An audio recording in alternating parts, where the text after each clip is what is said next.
I hope we're going to have enough food.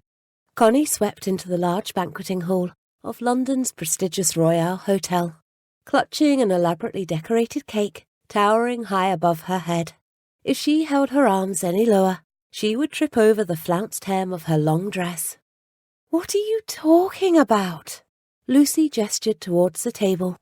"With mountains of food. I think you're forgetting we only have 5 people on our books. The 4 of us, who set the whole thing up in the first place, plus my elderly aunt, and she only joined for a laugh." "Yes, I know all that," Connie huffed. "But don't you see, this is what the launch is all about. Getting more people to join and—" Unfortunately at that point, she trod on the hem of her dress and stumbled forward. The cake wobbled dangerously in her outstretched arms while she fought to regain her balance. Seeing what was happening, Lucy rushed forward and managed to grab the cake before it crashed to the floor. "For goodness sake, your dress is far too long. Haven't you something else you can wear?" "No," Connie replied. She hitched up her dress. "Well, not with me anyway.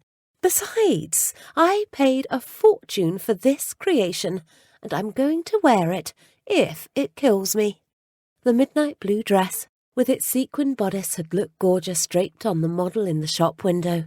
She knew it would accentuate her blonde hair and sparkling blue eyes perfectly. It was a dress to die for. She simply had to have it, no matter what it cost. But Connie hadn't taken into account that the display model was several inches taller than she was.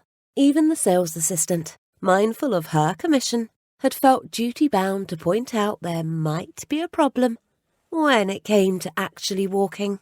Yet Connie waved the advice aside, feeling sure it would be the right length when she wore her brand-new platform shoes. However, that wasn't the case. The dress was still so long, she kept treading on it with every step she took. It wasn't so bad when she could hitch it up a little, but carrying something, which needed both hands, was a real problem. She'd very nearly had a catastrophe on her way up the stairs. There was no doubt she would have toppled over when she stepped on the dress without realizing it. That was, if a rather attractive man hadn't rushed to her side and taken the cake from her in the nick of time. "It probably will." Lucy carefully placed the cake in the centre of the table. "If not the dress, then those ridiculous shoes will do the job for you. Just be careful when you go up and down the stairs. And come to think of it, what on earth were you doing carrying the cake anyway? Surely a member of the staff should be doing that. We're paying enough money." "I was coming up here, so I thought I would save someone a journey." Connie smoothed down her dress. "I simply forgot there were so many stairs." "Stairs?" Jenny screeched across from the other side of the room.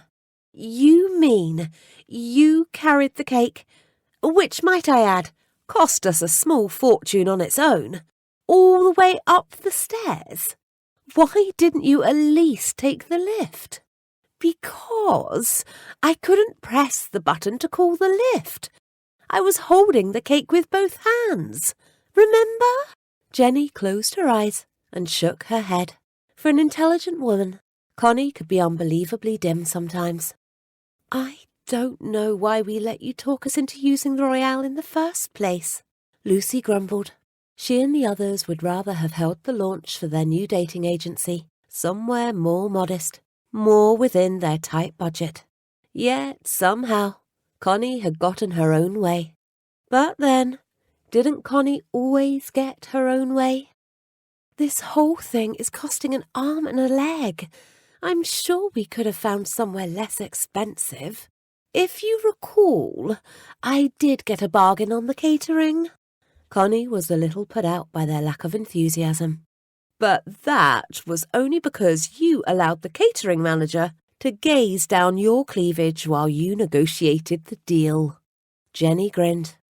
"Anyway," Connie continued, ignoring the last remark, "we want everyone to know our new dating agency, for divorcees only, is a high-class organisation."